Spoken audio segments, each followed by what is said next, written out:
ಪಕ್ಷದ ರಾಷ್ಟ್ರೀಯ ನಾಯಕರು ಎಐಸಿಸಿ ಪ್ರಧಾನ ಕಾರ್ಯದರ್ಶಿಯಾದ ರಣದೀಪ್ ಸಿಂಗ್ ಸುರ್ಜೇವಾಲಾ ಅವರ ನೇತೃತ್ವದಲ್ಲಿ ಮಾರ್ಚ್ 31ರಂದು ಕಾಂಗ್ರೆಸ್ ಪಕ್ಷದ ಅಭ್ಯರ್ಥಿಯಾದ ಸಮರ್ಥ್ ಶಾಮನೂರು ಮಲ್ಲಿಕಾರ್ಜುನ ಅವರನ್ನ ಅತ್ಯಧಿಕ ಬಹುಮತಗಳ ಅಂತರದಲ್ಲಿ ಗೆಲ್ಲಿಸಲು ಸಭೆಯನ್ನ ಹಮ್ಮಿಕೊಳ್ಳಲಾಗಿತ್ತು.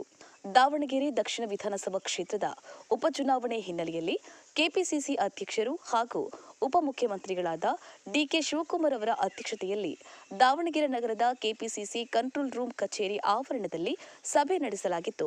ಸಭೆಯಲ್ಲಿ ಕೂಡ್ಲಿಗಿ ವಿಧಾನಸಭಾ ಕ್ಷೇತ್ರದ ಶಾಸಕರಾದ ಡಾ ಶ್ರೀನಿವಾಸ್ ಸಿಎನ್ಟಿ ಅವರು ಮಾತನಾಡಿ, ಪಕ್ಷವು ನನಗೆ ಕೊಟ್ಟಿರುವ ಕೆಲಸ ಕಾರ್ಯವನ್ನು ಅತ್ಯಂತ ಪ್ರಾಮಾಣಿಕವಾಗಿ ನಿರ್ವಹಿಸುತ್ತೇನೆ.